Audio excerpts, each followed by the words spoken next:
Rádio Brasil Central. Em Goiânia, 7h29. Agora, pela Rádio Brasil Central e RBC FM 90,1, o Mundo em Sua Casa. O jornal falado de maior tradição no Centro-Oeste brasileiro. O Mundo em Sua Casa. A informação em cima do fato.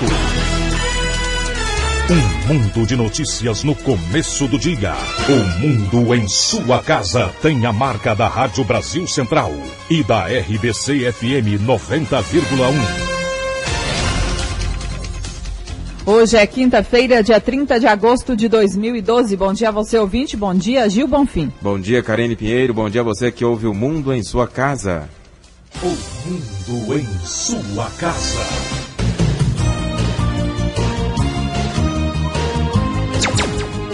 Confira os destaques de hoje. Acaba a greve da Polícia Civil. Polícia confirma a letra de mulher de Cachoeira em bilhete a juiz. Copom reduz taxa básica de juros em 0,5%. Maioria do Supremo condena João Paulo Cunha. Atlético perde para o Cruzeiro, 2-0. E começa hoje a série de entrevistas com os candidatos a prefeito de Aparecida de Goiânia. Esses e outros assuntos a partir de agora aqui no Mundo em Sua Casa. O Mundo em Sua Casa. Tempo e temperatura. A previsão do tempo para hoje em Goiânia é de céu parcialmente nublado a claro com névoa seca. A temperatura máxima pode chegar aos 32 graus. E a umidade relativa do ar fica entre 70% e 20%. Neste momento, os termômetros marcam 21 graus em Goiânia. 7h31. O Mundo em Sua Casa. Manchetes dos jornais brasileiros. O Globo, a hora do mensalão. Petista que presidiu Câmara é condenado por corrupção. Folha de São Paulo, mensalão, o julgamento. STF condena petista por corrupção. O Estado de São Paulo, maioria do Supremo condena João Paulo por corrupção passiva. Correio Brasiliense, condenado. No julgamento do mensalão, o petista João Paulo Cunha é considerado culpado por corrupção pela maioria dos ministros do STF e pode ter que cumprir pena na cadeia. Valor Econômico, Caixa Econômica Federal vai criar banco de investimento. Estado de Minas, mensalão, ex-presidente da Câmara é condenado. Jornal do Comércio, redução do IPI prorrogada. Governo federal segura preços de carros, produtos da linha branca e material de construção para conter a desaceleração da economia.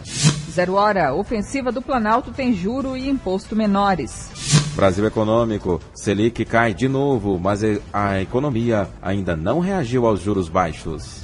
O Popular, educação, cota de 50% já é lei, mas o FG estuda quando vai adotar.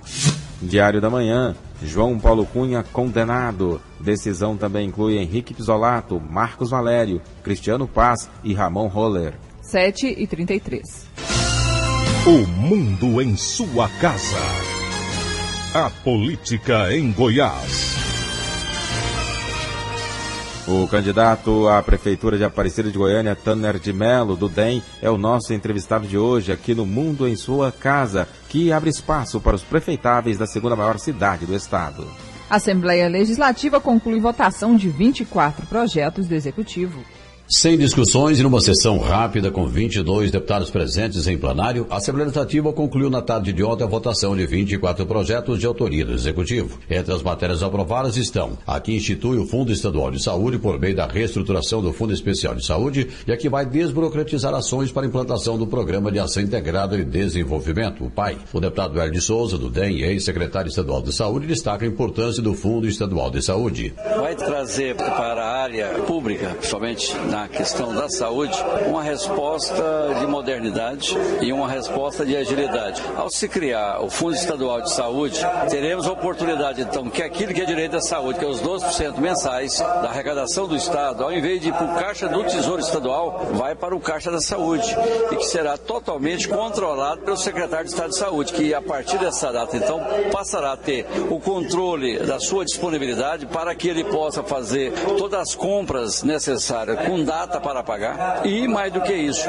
ele saber qual que é a sua disponibilidade para poder fazer os investimentos. Qual experiência eu teve de secretário de Estado, em termos práticos, um exemplo de como essa agilidade pode funcionar? O fundo foi criado também com autonomia administrativa e financeira para o secretário de Estado de Saúde. Eu preciso comprar um medicamento. Ao invés de gastar aí 3, 4 meses, em 10, 15 dias eu viabilizo a compra. Então é um fato inédito e que vai, com certeza, permitir que o Estado, através da Secretaria de Estado de Saúde, possa ter agilidade, seja dinâmica e possa, então, ter toda a autonomia para resolver a problemática da saúde. E com relação à fiscalização desses gastos, já um ponto de debate durante a apreciação dessa matéria foi com relação exatamente a isso, esse ponto. Continua as mesmas fiscalização pelo controle interno do Estado, pela Procuradoria-Geral do Estado, pelo controle interno que cada secretaria tem, pela Tribunal de Contas do Estado e principalmente pelo Ministério Público, que é um órgão muito importante na questão da fiscalização. O que muda é que ao invés de passar nos órgãos de controle do Estado 4, 5, 6 vezes o mesmo processo, ele passará apenas uma vez. O Executivo também encaminhou para a Assembleia Legislativa o projeto que institui o Grupo Executivo de Implantação do Programa Veículo Leve sobre Trilhos, o VLT, no município de Goiânia. O texto já foi lido em plenário e encaminhado para a Comissão de Constituição, Justiça e Redação. Libório Santos, Sistema Brasil Central de Rádio. 7h35. Presidente nacional do PSD, o prefeito de São Paulo, Gilberto Kassab, vem a Goiânia neste fim de semana. Kassab vem para conversar com os candidatos a prefeito e vice-prefeito do PSD. O partido disputa em Goiás as eleições com 54 candidatos a prefeito e 57 a vice-prefeito. O PSD concorre às prefeituras de Aparecida de Goiânia, Rio Verde, Lusiânia e Formosa. E a candidata do PCdoB, aqui em Goiânia, acredita que vai estar no segundo turno concorrendo à prefeitura da capital. A candidata à Prefeitura de Goiânia, Isaura Lemos, do PCdoB, dedicou a quarta-feira para convidar estudantes da PUC para um seminário no próximo sábado. Também gravou entrevista para uma emissora de televisão. Na Rádio Brasil Central, Isaura avaliou a campanha até o momento. Eu avalio com bastante entusiasmo porque nós estamos demonstrando nas ruas o tanto que o povo goianiense pode fazer a mudança com o voto. Então, nós precisamos entusiasmar a população, fazer ela retomar a esperança e escolher a melhor proposta, que considero que é a proposta da chapa Isaura Denise. A candidata do PCdoB já projeta disputa no segundo turno. Nós estamos tecnicamente empatados no segundo turno com o Jovair e ainda tem muita água para correr debaixo da ponte. Nós, com certeza, chegaremos ao coração dos eleitores com a nova atitude que a Prefeitura tem que ter diante dos desafios importantes colocados para a administração. Na reunião de sábado, o tema será Seminário e Encontro de Ideias, Governar a Cidade, Cuidar de Pessoas, a partir das 8h30 no Centro de Cultura e Convenções. Wilton Vieira, para o Sistema Brasil Central de Rádio. 7h37. O mundo em sua casa. Sistema Brasil Central de Rádio, de olho no voto. Confira agora a agenda dos candidatos à Prefeitura de Goiânia. O candidato Paulo Garcia, do PT, às 8h, tem reunião com apoiadores da área de saúde. Às 5h faz caminhada no bairro Floresta. Às 18h participa de debate na Casa da Juventude. Às 8h30 tem encontro marcado com o ministro da Saúde, Alexandre Padilha. Jovair Arantes, do PTB, participa às 9h de caminhada na Fama. Às 11h concede entrevista a uma emissora de TV. Às 2h tem reunião no Instituto Goiano de Educação e Pesquisa. E às 5h faz caminhada nos bairros Santa Rita e Rio Formoso. O prefeitável Elias Júnior, do PMN, grava programa eleitoral agora pela manhã. Às 3h faz caminhada no Jardim Nova Esperança. Às 6h participa de debate na Casa da Juventude. O candidato José Neto, do PPL, grava o programa eleitoral agora pela manhã e às 6h participa de debate na Casa da Juventude. Isaura Lemos, do PCdoB, às 9h grava programa eleitoral e às 6h participa de debate na Casa da Juventude. O candidato Reinaldo Pantaleão, do PSOL, às 9h participa de debate com alunos na cidade de Jardim. Às 3h tem reunião com militantes e às 6h participa de um debate na Casa da Juventude. O candidato Rubens Donizete, do PSTU, faz às 7h30 atividade no setor universitário. Cimeison Silveira, do PSC, às 13h30 faz caminhada no setor fim social. Às 6h participa do debate na Casa da Juventude e no restante da noite se reúne com lideranças de bairros. Agora são 7h39. O mundo em sua casa. Política nacional. O Comitê de Política Monetária do Banco Central reduziu a taxa básica de juros em 0,5 ponto percentual. A taxa caiu de 8% para 7,5% ao ano. Esse foi o 9º corte consecutivo da Selic e a menor taxa que o país já teve desde sua criação em 1986. A CPI do Cachoeira tomou novos depoimentos nesta quarta-feira. Entre eles, o de um homem que diz ter sofrido ameaças. O próprio bicheiro foi levado para prestar depoimento à justiça. O bicheiro Carlinhos Cachoeira chegou ao Tribunal de Justiça algemado e acompanhado de um forte esquema de segurança. Não respondeu a qualquer pergunta sobre a Operação São Michel da Polícia Civil de Brasília. Na CPI, Paulo Vieira de Souza, ex-diretor da Dersa, empresa estatal rodoviária do estado de São Paulo, disse que não conhece Carlinhos Cachoeira e negou qualquer negociata com a construtora Delta. Segundo ele, nos 5 anos em que esteve à frente da Dersa, a empresa só ganhou uma licitação. Em seguida, a CPI começou a ouvir o contador Gilmar Carvalho Moraes, ex-marido de Roseli Pantoja, suspeita de ser laranja do esquema de Cachoeira. Ela prestou depoimento no último dia 15 e negou tudo. O depoimento de Gilmar não estava programado. Só aconteceu nesta quarta porque, mais cedo, Roseli avisou à CPI que ela e o ex-marido receberam ameaças. Imediatamente, os parlamentares pediram ao Ministério da Justiça proteção policial para os dois e decidiram ouvir o contador. Gilmar começou dizendo que por causa de uma dívida de R$7 mil foi obrigado a abrir empresas com CPFs em seu nome, mas de números diferentes. Segundo ele, quem o forçou foi um homem chamado Valdeir. Gilmar confirmou que uma das empresas abertas por ele foi a Alberti Pantoja, que a Polícia Federal considera laranja do esquema de Cachoeira. Segundo o contador, Valdeir fazia ameaças. A CPI pediu à Polícia Federal que localize e interrogue Valdeir Fernandes Cardoso, que seria o responsável pelas ameaças, segundo o contador ouvido nesta quarta. E perícia feita pela Polícia Federal comprovou a autenticidade da letra de Andressa Mendonça, mulher de Carlinhos Cachoeira, em bilhete que ela usou durante uma suposta ameaça ao juiz federal Alderico Rocha Santos. Alderico Rocha Santos disse ter sido chantageado por Andressa. Ele é responsável pelo processo da Operação Monte Carlo na Justiça Federal, que culminou na prisão do bicheiro em fevereiro. Segundo o magistrado, Andressa o procurou afirmando que teria um dossiê contra ele e, em troca de não publicação, teria pedido um alvará de soltura para Cachoeira. Na ocasião, Andressa pediu um pedaço do papel ao juiz e escreveu 3 nomes: Luiz Pires Maranhense e Marcelo Miranda. Segundo o relato do juiz, Andressa perguntou a ele se conhecia as pessoas. O ex-governador do Tocantins, Marcelo Miranda, do PMDB, que teve o mandato cassado em setembro de 2009 por suspeita de abuso de poder político nas eleições de 2006, um fazendeiro na região do Tocantins e Pará, conhecido como Maranhense, e Luiz, que seria um amigo de infância do juiz e supostamente responderia a processo por trabalho escravo. De acordo com o juiz, Andressa teria dito que um jornalista teria fotos do magistrado com essas 3 pessoas. O laudo da Polícia Federal com a autenticidade do bilhete já está na CPI do Cachoeira. 7h42. A maioria dos ministros do Supremo Tribunal Federal condenou o ex-presidente da Câmara, João Paulo Cunha, do PT, por peculato e corrupção passiva. Há poucos dias da aposentadoria, o ministro César Peluso anunciou as penas que propõe para os réus e votou pela perda do mandato do deputado João Paulo. Foi o último voto do ministro César Peluso depois de 9 anos na Suprema Corte. Peluso analisou o caso do ex-presidente da Câmara dos Deputados, João Paulo Cunha, acusado de receber R$50 mil de propina para favorecer a agência SMPIB de Marcos Valério. O ministro contestou a alegação da defesa de que o dinheiro era do partido para pagar uma pesquisa eleitoral.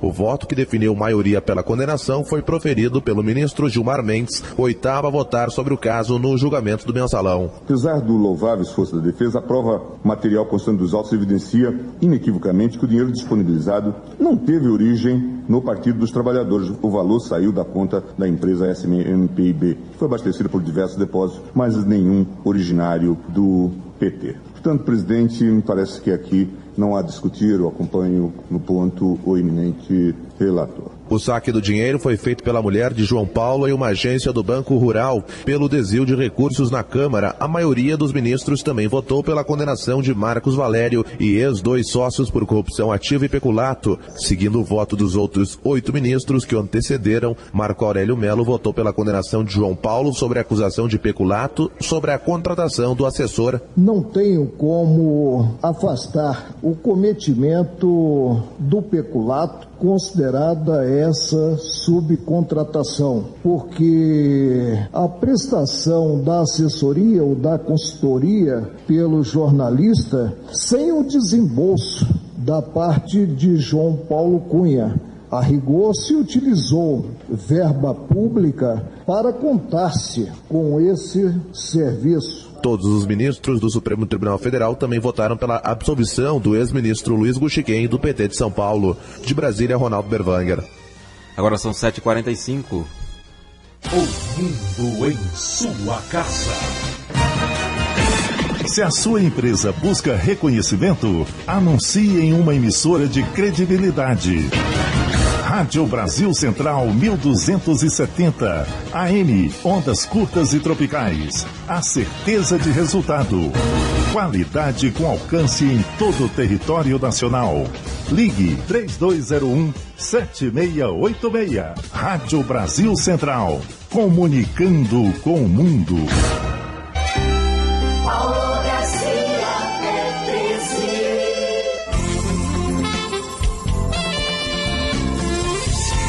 Coloque a saúde nas mãos do Paulo, deixa a educação nas mãos do Paulo. Ele sabe cuidar, ele é capaz. Paulo Garcia vai fazer muito mais. Coligação Goiânia, cidade sustentável. O mundo em sua casa. O jornal falado de maior tradição no Centro-Oeste brasileiro. Sistema Brasil Central de Rádio. Eleições 2012. Entrevista com os candidatos à Prefeitura de Goiânia.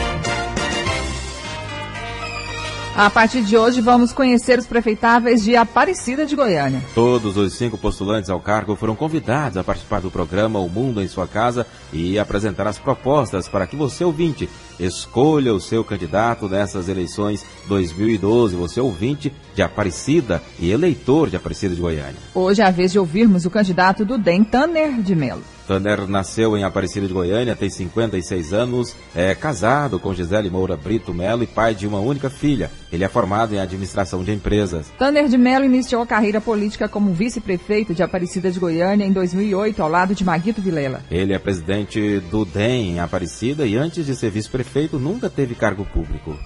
Bom dia, candidato.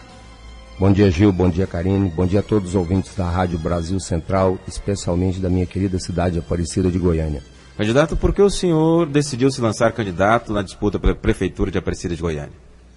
Olha, Gil, Aparecida de Goiânia, como vice-prefeito, eu ajudei muito a cidade, mas eu não sou prefeito, eu não sou ordenador de despesas.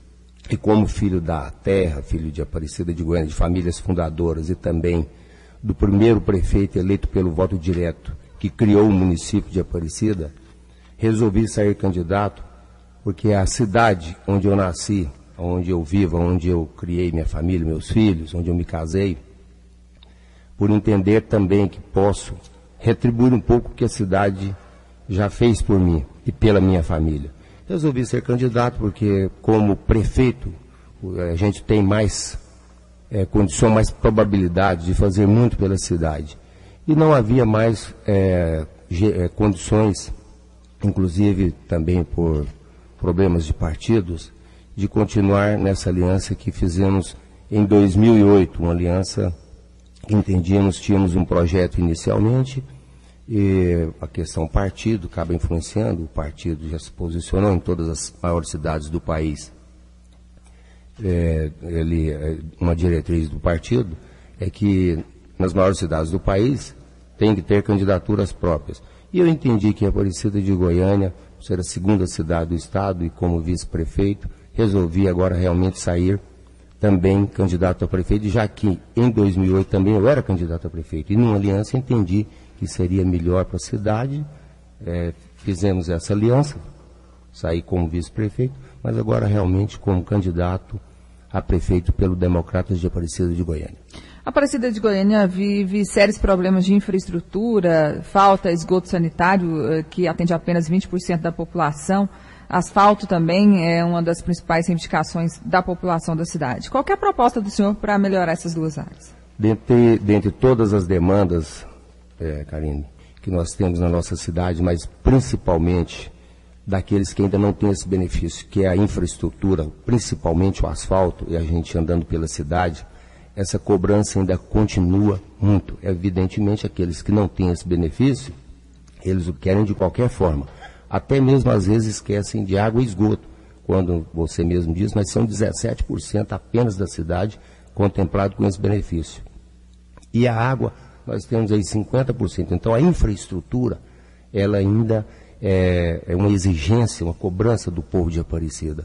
Agora, nós temos uma área aí também que a gente vê por todo andando pela cidade, e vocês também acompanham muito, é o problema nosso lá na saúde, né? E não deixa também de refletir muito na segurança pública, que falta muito ainda. Nós temos que cobrar do governo do Estado, formarmos parceria com o governo do Estado, discutir com a Polícia Militar, Polícia Civil, inserir a Guarda Municipal nesse processo. Nós temos poucos guardas municipais em Aparecida. Sim, mas qual que seria o projeto do senhor para melhorar, então, o serviço de esgoto e de asfalto para a população? Bom, as frentes de asfalto, nós temos, no meu governo, contaríamos no mínimo 3 frentes para asfaltamento na cidade de Aparecida. 3 frentes, 3 forças-tarefas distribuídas no município. E desde o primeiro dia do meu governo, nessas 3 frentes, continuar com asfalto.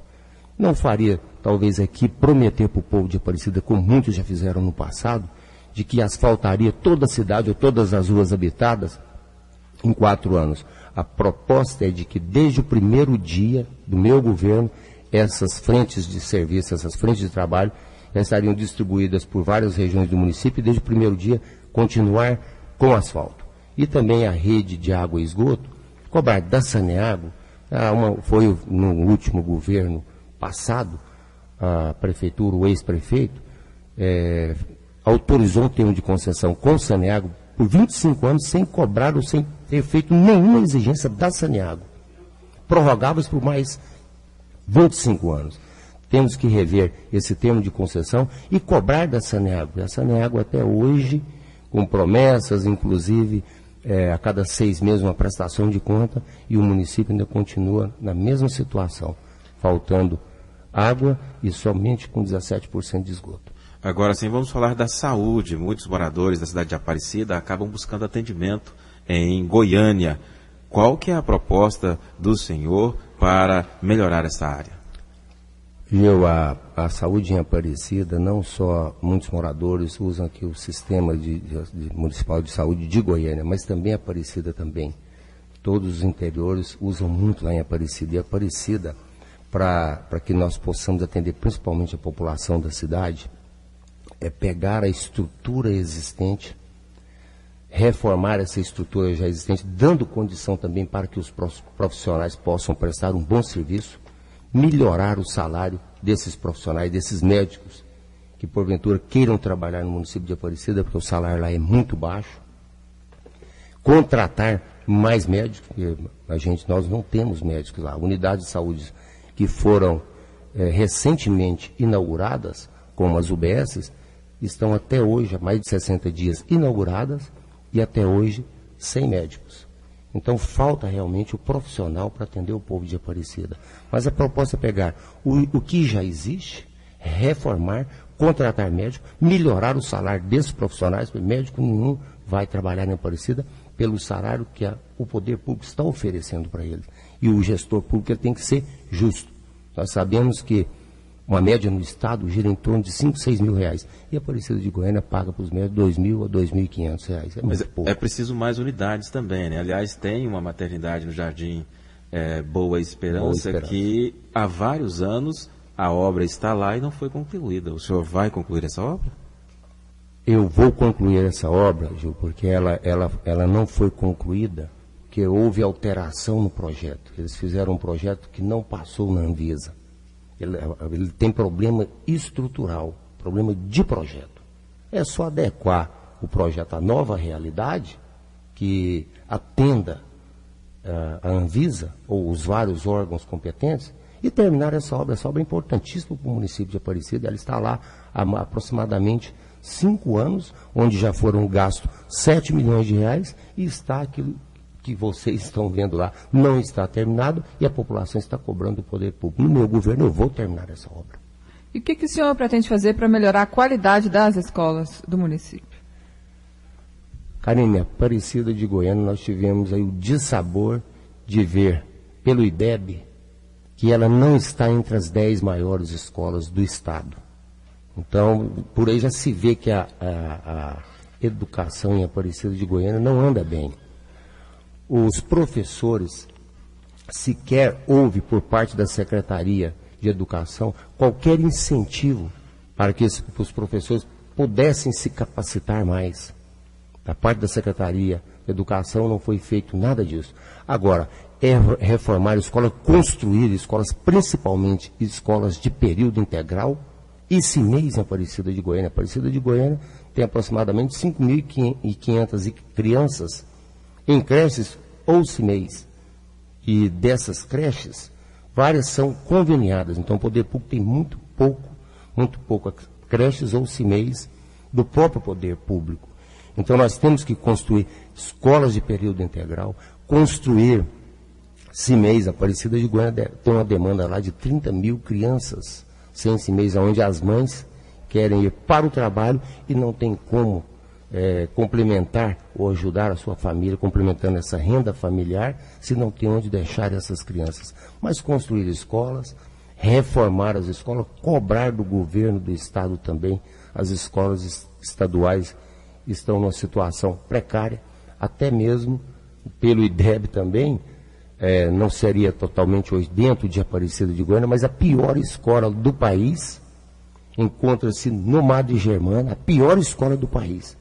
E é uma escola estadual, embora a época ainda era do município de Aparecida, mas com a nova divisão do município ela ficou para Goiânia. Mas a pior escola do país está no Madre Germana, com 1,4 na avaliação do IDEB. Agora são 7h57, estamos conversando com o candidato à Prefeitura de Aparecida de Goiânia, Tanner de Mello, do DEM. Candidato, na região que faz limite com Goiânia, pela característica urbana, é possível avaliar, segundo a população, qual lado pertence à cidade de Aparecida de Goiânia pela pobreza. Como mudar essa realidade? Hoje eu não seria totalmente separar ou achar ou entender que é fácil ver isso pela pobreza. Aparecida de Goiânia estaria aí com uma população mais carente. Evidentemente que sim, mas a região do Buriti Shopping, principalmente do lado de Aparecida, ela é melhor do que o lado de Goiânia. Agora, em toda a sua extensão, nos seus mais de 25 quilômetros, aí eu vou concordar com você que algumas partes fica claramente, quando chegamos ao Portal Shopping, por exemplo, se você olhar para o lado de Aparecida, aí vai encaixar exatamente nisso que você falou. Mas o que tem que ser feito ali é uma revitalização tanto da Rio Verde, como a Bela Vista, Tapajós, Rudá e também a GO 04. Tem uma revitalização, é cobrar do governo do estado as responsabilidades de quem de direito. A parte de Aparecida resolver. E a parte de Goiânia resolver, do governo do estado resolver. Aonde o governador também está ali terminando aquele viaduto do Madre Germana, que ficou há mais de 6, 7 anos parado, e agora ele já iniciou as obras para terminar aquele problema que tínhamos ali, que era aquele buraco, e agora já está com promessas de até terminar, até o mês de outubro, aquele grande problema que tinha ali naquela região do Madre Germana. E o senhor tem projetos para melhorar a questão econômica do município mesmo, distribuição de renda, para melhorar também o nível de capacidade econômica das pessoas que moram em Aparecida? Karine, Aparecida de Goiânia tem uma vocação para industrialização. O município não tem pecuária, não tem agricultura. É industrialização. Já ficou claro, nós somos hoje o 3º PIB do estado. Nós temos que incentivar, sim. Primeiramente, temos que mexer no plano diretor para criarmos mais áreas para a implantação de indústrias no município.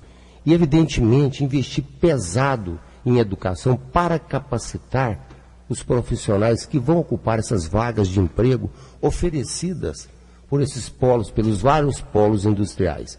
Agora, temos um problema certo também, que é um problema fundiário, aonde 3 desses polos, um dos polos, que gera aí um PIB de aproximadamente 6 bilhões, só um dos polos, 6 bilhões de reais por ano, e até hoje o empresário não tem documentação. Então, o poder público tem que priorizar também esse problema sério que aflige essas empresas. Algumas empresas querendo sair do município e outras que não vêm dado esse problema. E o senhor prevê incentivos para que grandes empresas se instalem na cidade? Temos que dar incentivos, sim. Apesar de que a realidade hoje, as empresas não estão nem se preocupando muito com incentivo mais. O que eles querem é se instalar em Aparecida. O grande problema nosso realmente seria esse problema de documentação. Mas outros polos que forem criados, rapidamente documentando essas empresas que querem ir para o município, nós não teríamos mais problema com relação a essa parte fundiária que aflige essas outras empresas, mas no novo polo eles já estariam documentados. Para se ter uma ideia, no polo Goiás especificamente, se tivessem documento, em um ano os investimentos lá passariam para R$1 bilhão e gerariam aproximadamente mais 10 mil empregos diretos. Candidato do DEM à Prefeitura de Aparecida de Goiânia, Tanner de Mello, infelizmente nosso tempo acabou. Eu agradeço a participação aqui no Mundo em Sua Casa. O senhor tem 1 minuto para as considerações finais. Eu agradeço, bom dia, Karine, bom dia, Gil, agradeço obrigado. A honra de participar desse programa, espero retornar outras vezes. Estou como candidato em Aparecida de Goiânia. É importante que o eleitor vai avaliando todos os candidatos e vendo as suas propostas de governo, propostas reais e aqueles que prometerem que possam realmente cumprir essas propostas, ou seja, não mentir para o eleitor. O eleitor não está mais preparado para essas propostas mirabolantes, como muitos candidatos têm o hábito de fazer. E eu vou fazer propostas concretas que realmente vou cumprir. Obrigado, Tanner de Mello, candidato à Prefeitura de Aparecida de Goiânia pelo DEM. Agora são 8h02. E você pode ouvir novamente esta entrevista, você pode acessar pelo site www.rbcfm.com.br e amanhã o entrevistado será Alberico Ataíde, do PSOL. O mundo em sua casa. O governo de Goiás diagnosticou os principais problemas dos hospitais estaduais e encontrou um remédio eficaz. A administração por organizações sociais, as OS. No HGG, as cirurgias e exames realizados aumentaram e não faltam mais materiais e medicamentos. Já no Hugo, os leitos de UTI subiram de 44 para 60. Com diagnóstico preciso e tratamento eficiente, o governo de Goiás está mudando a cara da saúde. SUS, Secretaria de Estado de Saúde e Governo de Goiás. O mundo em sua casa. Um mundo de notícias no começo do dia.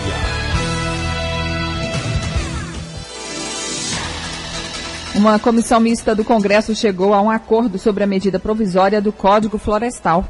Os parlamentares decidiram que as margens dos rios temporários, aqueles que secam durante uma época do ano, também devem ser recuperadas. Essa medida tinha sido excluída do texto e ambientalistas protestaram. Também nesta quarta foi reduzida a faixa de proteção nas margens de rios que passam por propriedades médias e grandes. A MP precisa ser votada nos plenários da Câmara e do Senado. O candidato à Prefeitura de São Paulo, Celso Russomano, do PRB, lidera uma nova pesquisa de intenção de voto. O levantamento foi encomendado pela TV Globo e pelo jornal Folha de São Paulo. Russomano manteve 31%, enquanto o candidato do PSDB, José Serra, caiu de 27% para 22%. Fernando Haddad, do PT, foi de 8% para 14%. Em Belo Horizonte, o candidato à reeleição, Márcio Lacerda, passou de 44% para 46%. Em seguida, aparece Patrus Ananias, do PT, com 30%. No Rio, o atual prefeito e candidato à reeleição, Eduardo Paes, do PMDB, manteve a liderança com 53%. Depois vem Marcelo Freixo, do PSOL, com 13%. Agora são 8h04.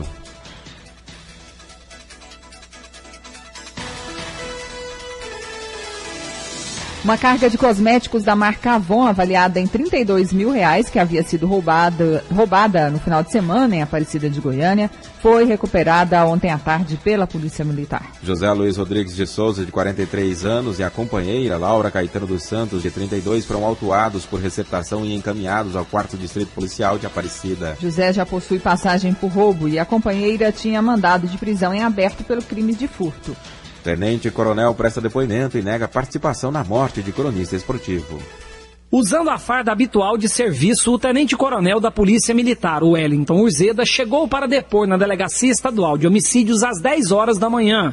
Tranquilo e bastante solícito com a imprensa, Urzeda voltou a afirmar que nada tem a ver com o assassinato do cronista esportivo Valério Luiz, que foi executado com 7 tiros na tarde do dia 5 de julho, logo após sair da rádio onde trabalhava no setor Serrinha, em Goiânia. Eu não devo nada. Eu convivo com a crônica esportiva há 15 anos. Alguém lembra de eu ter discutido com algum cronista esportivo em Goiás? Alguém se lembra de eu ter discutido com o Valério? Eu não me lembro. O oficial disse ainda que está sendo vítima de perseguição por parte de militares que querem atrapalhar a sua promoção ao posto de coronel PM. Um policial picareta ou um bando de policiais picaretas que fizeram uma carta apócrifa tentando me prejudicar numa promoção que não aconteceu. Eu não fui promovido, não concorri à promoção, inclusive, para me prejudicar. E agora estou trabalhando normalmente. Inclusive eu estou também, por conta própria, investigando. Que eu posso, tenho direito, até mesmo para provar a minha inocência. Essa linha de investigação que passaram aí pode ser crime de opinião. Eu estou trabalhando nessa linha de raciocínio também. Agora, Valério Luiz, ele era um cara polêmico, mas falava de todos. Não falava de Atlético, falava de Atlético, de Goiás, de Vila Nova, de Corinthians, de Flamengo.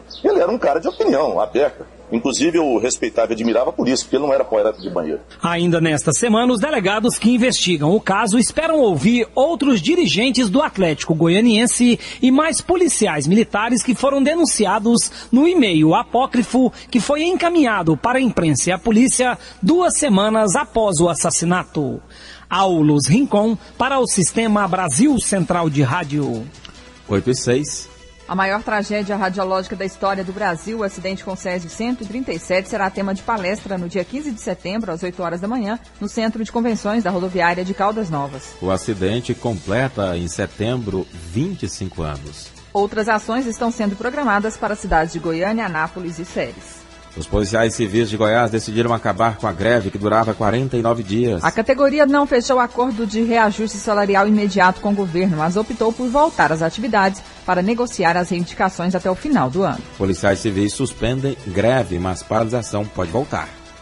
O vice-presidente do Sindicato dos Policiais Civis do Estado de Goiás, Divino Inácio da Silva, dá mais detalhes da decisão desta quarta-feira. Em primeiro lugar, entendo que por um voto de confiança ao governador, que fez uma proposta de promoção para a categoria, mas que essa proposta, na verdade, ela não ficou bem definida. Então, aconteceu uma suspensão da greve, ou seja, um retorno das atividades, com uma possibilidade do retorno à greve. Nós temos a questão de progressão também na carreira policial, e isso, de certa forma, não está bem claro na proposta apresentada pelo governo. Houve aqui uma tendência, um voto pelo retorno imediato às atividades, até mesmo por um voto de confiança ao governador. A face mais desgastante da greve foi nos institutos médicos legais da capital e interior, onde a liberação dos corpos era feita em média 12 horas após o óbito. Wilton Vieira, para o Sistema Brasil Central de Rádio. 8:08. Ontem à noite, os plantões das delegacias voltaram a funcionar normalmente. A partir de hoje, o expediente das delegacias de polícia em todo o estado retomam a rotina normal de trabalho. Pichação em Goiânia gera prejuízo para toda a sociedade. Várias entidades tentam traçar o perfil dos pichadores para propor alternativas que diminuam a poluição visual na cidade. Representantes da Secretaria Municipal de Turismo, do Ministério Público, lojistas, Juizado da Infância e Juventude, Polícia Militar, Delegacias do Meio Ambiente e de Apuração de Atos Infracionais se reuniram nesta quarta-feira para discutir ações de combate à pichação em Goiânia. Segundo o presidente do Sindicato do Comércio Varejista no estado de Goiás, José Carlos Palma Ribeiro, pesquisas mostram que nem sempre os pichadores são pessoas alheias às questões sociais. Onde pessoas estão doando cesta básica, fazendo algum benefício para entidades filantrópicas, eles não picham. Ou seja, tem uma consciência social. A iniciativa busca a criação de medidas socioeducativas e campanhas publicitárias para desenvolver uma cultura de preservação ao patrimônio público e privado, levando em conta os gastos com o custo de reparação. De acordo com o secretário municipal de turismo, José Luiz Urzeda, esgotadas as alternativas de conciliação, os responsáveis devem ser punidos de acordo com a legislação. A lei é clara. se for pego, há dois modos de fazer. Ou uma reparação de compensação para a sociedade, ou mesmo com uma pena coercitiva de cadeia e de outras coisas mais. Dados da Comurg mostram que os danos causados pelos pichadores somam mais de 2 milhões de reais por ano em Goiânia, o que daria para construir uma praça por mês. Márcia Alves, para o Sistema Brasil Central de Rádio. 8h10. Instalada há quase um ano, a Defensoria Pública de Goiás atende por mês cerca de 6.500 processos na capital. O serviço é disponível para quem não tem dinheiro para pagar um advogado. Uma tragédia que poderia ter sido ainda mais dramática. Adriana Silva das Graças está com a guarda de 2 sobrinhos depois que a irmã foi assassinada pelo marido no Jardim Tiradentes, em Aparecida de Goiânia. O crime aconteceu em julho deste ano. Adriana, mesmo desempregada e mãe de 3 filhos, não pensou 2 vezes em ficar com as crianças. Quem sustenta a casa é o marido dela, com um salário mínimo. Faltava dinheiro para pagar um advogado. Foi quando descobriu com amigos a existência da Defensoria Pública. Eu estava desesperada, porque a delegada falava o tempo inteiro para mim que eu tinha que pegar a guarda do menino o mais rápido possível, né? Então eu estava sem chão mesmo, assim, eu fiquei 4 dias paralisada, sem saber como fazer, como agir. Adriana ainda contou com a agilidade e empenho da Defensoria. O caso foi resolvido em 5 dias. Agora a dona de casa continua com o acompanhamento jurídico. Continua trabalhando na área da família, que é fazer alvará judicial, para fazer o levantamento do que ela tem no banco, né?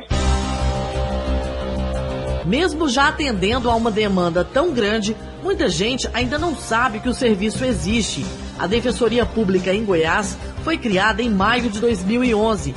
Serve justamente para ajudar pessoas que não têm condições financeiras para contratar um advogado. Além da capital, atende as comarcas de Aparecida de Goiânia, Anápolis e Inhumas. 90 advogados trabalham para resolver por mês em torno de 6.500 processos nas áreas civil e criminal.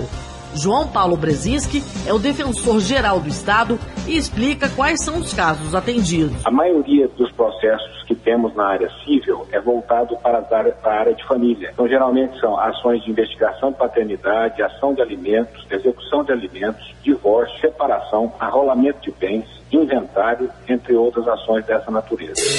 O atendimento é feito somente para famílias de baixa renda, que não pode ultrapassar 3 vezes o valor do salário mínimo.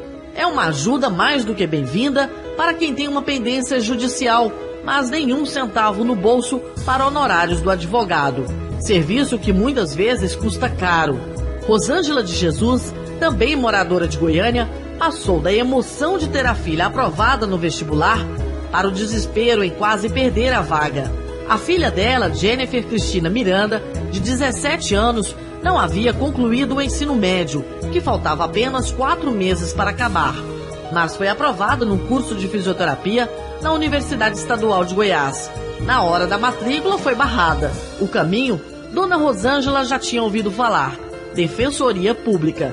Só que o prazo era curto, desafio até mesmo para a equipe de advogados que conseguiu a tão sonhada chance da estudante ingressar numa faculdade. Levou 2 dias, que foi o sábado. Eu entrei na sexta-feira à tarde, quando foi no domingo pela manhã, foram menos de 2 dias, eu já estava com a resposta em mão, porque ela tinha sexta e segunda-feira para fazer a matrícula. A estudante Jennifer nem acredita, mas agora é universitária. Eu até não acreditei, eu pensava que não ia conseguir tão rápido. Só que, nossa, eu tô adorando o curso. A funcionária pública Rosângela de Jesus fez valer um direito que é de todos. Eu tô querendo buscar a justiça, e a justiça ela é para todos. E eu quero que faz valer o meu direito. É uma mãe ansiosa por ver uma filha na faculdade. Mas somente a Defensoria é insuficiente para atender a demanda do Estado. Onde não há Defensoria Pública, os advogados credenciados da OAB também atendem esta parcela da população mais carente. Reginaldo Martins é conselheiro da OAB Goiás e reforça a importância desse trabalho. No interior, todo o trabalho é feito pelos advogados ativos, que em parceria ou em convênio com o governo do Estado, possibilita dar assistência às pessoas menos favorecidas. Ou seja, esses advogados do interior, eles nomeados, indicados pelo Poder Judiciário, eles atendem à necessidade dessas pessoas carentes. A população pode contar também com os serviços prestados pela Defensoria Pública Federal, que atua em outra esfera. Para mais informações sobre os projetos e o papel da Defensoria, basta ligar para o telefone 0800 64 22 744. Repetindo, 0800 64 22 744. Edição Valquírio Batista, produção Vânia Savioli, reportagem Yara Galvão para o Sistema Brasil Central de Rádio. 8h15. A seguir as notícias do esporte com José Calazans. O mundo em sua casa. Um bom prefeito deve agir para resolver os problemas da cidade. Não pode ser omisso. A saúde, a segurança, o trânsito, o transporte coletivo. Está tudo piorando rapidamente. Goiânia cresce sem controle. O medo e a insegurança deixam todos nós preocupados com o futuro da nossa cidade. O dever de um bom prefeito é uma boa administração. A nossa vai ser planejada, junto com você. E a prefeitura vai funcionar 24 horas.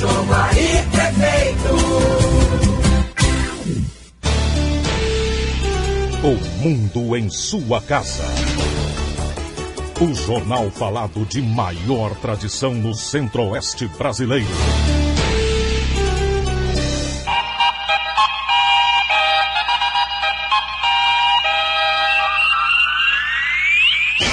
O mundo em sua casa. Esporte. Bom dia, Anápolis e Grêmio Anápolis abriram ontem à noite a etapa decisiva do Campeonato Goiano da divisão de acesso. O jogo terminou empatado em 0-0 e o Anápolis joga com outro empate no próximo domingo porque fez a melhor campanha durante a competição para ficar com o título. As duas equipes voltam a se enfrentar domingo próximo às 4 da tarde. 8h16. Vila Nova treina em Araraquara para jogar amanhã em Itápolis pela Série C. O técnico Jorge Saran só define o time do Vila Nova para o jogo de amanhã contra o Oeste na cidade de Itápolis, no treino de hoje à tarde, às 4, no campo da Ferroviária, na cidade de Araraquara. O estádio é a Fonte Luminosa. A delegação vilanovense, que viajou ontem para o interior paulista, está hospedada mesmo na cidade de Araraquara, que fica a 20 quilômetros de Itápolis, local do jogo amanhã. Então só hoje à tarde o time será definido. Já viajou com a delegação colorada o novo diretor de futebol, que foi apresentado ontem pela manhã, Moisés Cândido, que entre outros clubes trabalhou no Paulista de Jundiaí, foi campeão da Copa do Brasil, vencendo o Fluminense, trabalhou também no Joinville e no Avaí, quando conquistou o acesso da Série B para a Série A do Campeonato Brasileiro. Outra novidade no Vila Nova foi o meia Edu Amparo, 27 anos, estava no Arapongas e foi contratado pela diretoria colorada e também viajou, pode inclusive já estrear contra o Oeste. Paulo Massad para o Sistema Brasil Central de Rádio. Meia que não jogou contra o América de Natal ainda é dúvida no Goiás para o jogo de sábado em Curitiba.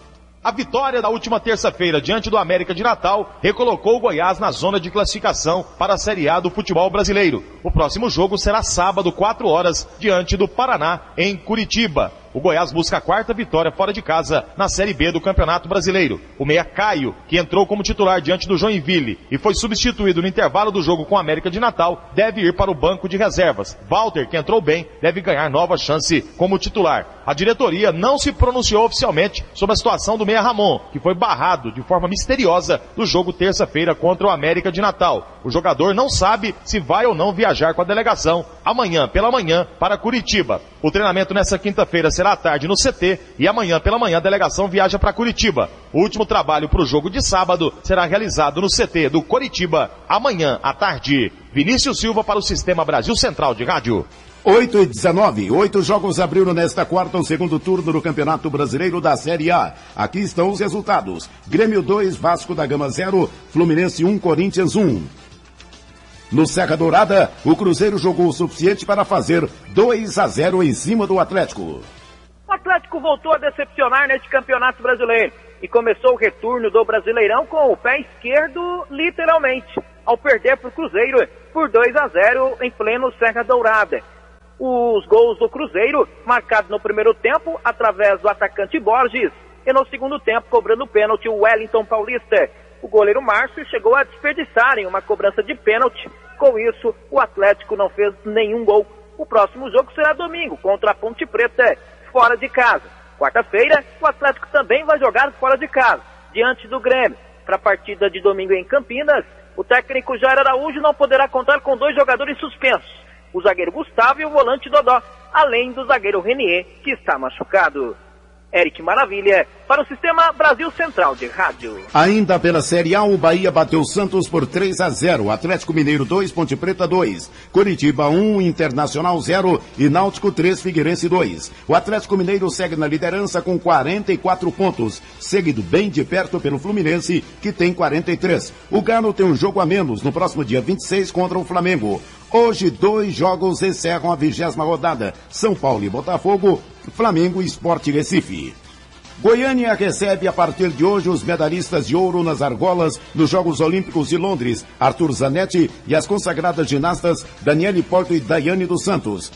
Eles vão disputar o Campeonato Brasileiro e a segunda etapa do Circuito Caixa de ginástica artística e rítmica. A competição acontece no Goiânia Arena e termina domingo. Às 8h21 do esporte é o que há. Obrigado, José Calazans. O mundo em sua casa. A informação em cima do fato. Projeto de complexos industriais de Goiânia e Rio Verde devem gerar cerca de 15 mil empregos em investimentos de mais de 600 milhões de reais. Governo estadual lança projetos de complexos industriais integrados em Goiânia e Rio Verde. O investimento dos empreendedores é de cerca de 670 milhões de reais, com geração de empregos em torno de 15 mil. Governador Marconi Perillo, em cerimônia de assinatura de contrato nesta quarta-feira, no Palácio Pedro Ludovico Teixeira, destacou os benefícios para Goiás. Eles possibilitarão a integração dos modais rodoviários e ferroviários, das micro e pequenas empresas, com outras de médio e grande porte, entre cidades com diferentes níveis de desenvolvimento e competitividade, das atividades rurais com as cidades e, consequentemente, entre Goiás, o Brasil e o mundo. Os CIs são parte de um novo ciclo de desenvolvimento de Goiás e estão contemplados no Plano de Ação Integrada de Desenvolvimento de Goiás, o PAI. Estarão associando a infraestrutura a políticas industriais vocacionadas para que as empresas se instalem num ambiente mais competitivo, gerem riquezas e agreguem valor aos seus produtos. A ideia é interiorizar o desenvolvimento e fazer com que Goiás seja o estado mais interessante para a instalação de indústrias na região que compreende o centro-norte do país. Já o secretário de Indústria e Comércio, Alexandre Baldi, ressalta a participação do Estado no empreendimento. É a fundamentação de que a iniciativa privada ela investe para a atração de investimento também. O Estado ele colabora fomentando através das políticas públicas. O Complexo Industrial de Goiânia vai abrigar operadores logísticos, centro de distribuição e indústrias de eletrônicos, borracha e moveleira, entre outros. Em Rio Verde, empresas relacionadas à cadeia produtiva de algodão, milho, soja e etanol. Wilton Vieira, para o Sistema Brasil Central de Rádio. 8h23. Nova versão do Portal da Transparência do Governo do Estado está em fase final de elaboração. O Conselho de Transparência e Combate à Corrupção se reuniu na tarde de ontem para avaliar a proposta. O objetivo da reformulação é disponibilizar mais informações para a população, deixar a navegação mais fácil, melhorar o layout e garantir a acessibilidade. A superintendente de Prevenção à Corrupção da Controladoria Geral do Estado, Maria da Badia Brandão, explica a que tipo de informação o cidadão vai ter acesso no site. Bom, ele pode acessar todos os gastos do governo, por exemplo, com o que o governo gastou com aquisição órgão a órgão de equipamentos, material de consumo, a folha de pagamento, né, que essa é uma questão muito polêmica que a mídia tem colocado, o salário do servidor. A previsão é que o portal esteja pronto em 30 dias. Esta é uma importante medida no combate à corrupção na administração estadual, como explica a superintendente Maria da Badia. Muito tem se falado, né, e eu vou repetir o meu uma frase de um juiz americano que fala que a transparência é o melhor detergente anticorrupção, né? Portanto, quando você traz à luz todos os dados das despesas governamentais, você está dando transparência e, consequentemente, prevenindo a corrupção. O Conselho de Transparência e Combate à Corrupção do Estado de Goiás é composto por 22 representantes, 50% deles de órgãos do poder público e 50% da sociedade civil. Rivacran, para o Sistema Brasil Central de Rádio. 8h25. Procon autua hospitais particulares de Goiânia por não informarem aos pacientes sobre a proibição da exigência de cheque calção. A fiscalização continua durante toda essa semana. De 15 hospitais vistoriados, 6 foram autuados. A cobrança do cheque calção é crime e os hospitais são obrigados a informar aos pacientes sobre a proibição da exigência do cheque nos casos de emergência. De acordo com a gerente de fiscalização do Procon Goiás, Michele Veloso, além de multa, o descumprimento à lei pode levar o responsável à prisão. Implica em multa, a empresa tem um prazo de 10 dias para recorrer, para entrar com a defesa, e a multa varia de R$ 424 a R$ 6.360.000. Se ocorrer essa conduta, eles serão tanto administrativa como penalmente penalizados. Penalmente, a pena pode variar de 3 meses a 1 ano, podendo ser duplicada em caso de lesão ao paciente, e se o paciente vir a óbito, pode ser a pena até triplicada. O consumidor também pode atuar como agente de fiscalização e denunciar o descumprimento à lei, conforme explica a gerente de fiscalização do Procon, Michele Veloso. Caso não esteja sendo informado de forma adequada, eles podem recorrer ao Procon, que nós tomaremos as medidas cabíveis. E se for cobrado o cheque calção, eles podem também recorrer ao Procon, munidos de um documento que comprove essa exigência, e além disso devem procurar a Polícia Civil, a Delegacia do Consumidor, para que eles tomem as medidas penais cabíveis. A gerente de fiscalização do Procon, Michele Veloso, disse ainda que os hospitais devem afixar cartazes com a informação sobre a proibição do cheque calção em local visível. Gil Bonfim, para o Sistema Brasil Central de Rádio. 8h27. Cai o número de famílias endividadas em Goiânia no mês de agosto.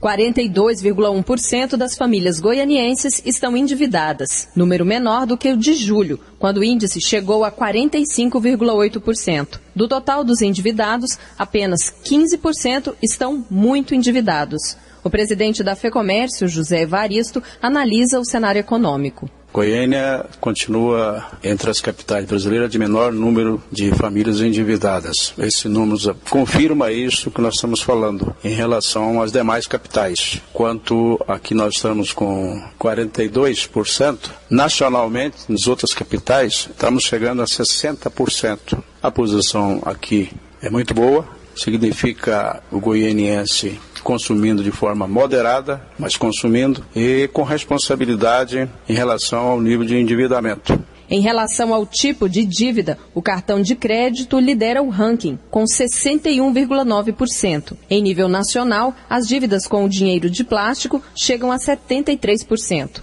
Já a pesquisa de intenção de consumo apresentou um sensível aumento, como explica José Evaristo. A intenção de consumo teve ligeira pontuação positiva, subiu muito pouco, indicando uma evolução, crescimento moderado até o final do ano. E esse crescimento moderado, podemos fechar o ano com alguma coisa aí na faixa de 8% aqui na nossa cidade, Goiânia, enquanto nos demais estados é muito inferior a isso. Segundo a avaliação do presidente da FEComércio, o baixo endividamento familiar abre espaço para que o comércio permaneça aquecido até o final do ano. Rivacran, para o Sistema Brasil Central de Rádio.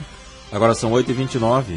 O governo decidiu prorrogar até o dia 31 de outubro a redução da alíquota do imposto sobre produtos industrializados para veículos. Também aumentou o prazo de vigência do IPI menor para outros produtos, como fogões, geladeiras, móveis e material de construção. O ministro da Fazenda, Guido Mantega, anunciou ainda medidas de estímulo para o setor de máquinas e equipamentos, como linhas de financiamento com juros menores. As medidas vão reduzir a arrecadação em R$ 1,6 bilhão em impostos este ano.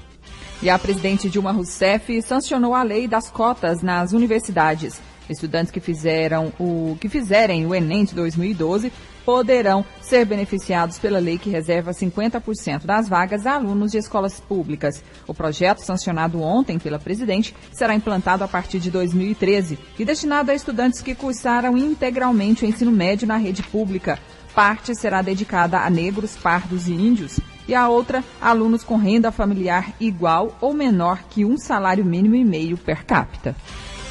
8h30 em Goiânia, está terminando mais uma edição de O Mundo em Sua Casa, que teve a apresentação de Gil Bonfim e Karine Pinheiro. Redação e edição, Adam Mendes, Antônio Correia e Marcelo Cabral. Direção de estúdio, Luzani Gomes. Chefes de reportagens, Ione Chagas e Almir Costa. Operação de áudio, Otair José. Central técnica, Frederico Pita e Renata Borges. Gerência do Sistema de Rádio, Suede Barbosa. Direção de Tele Rádio Difusão, Abadia Lima. O Mundo em Sua Casa volta amanhã às 7h30 da manhã. Obrigado pela sua atenção e até lá. Bom dia, Karine. Bom dia, até amanhã.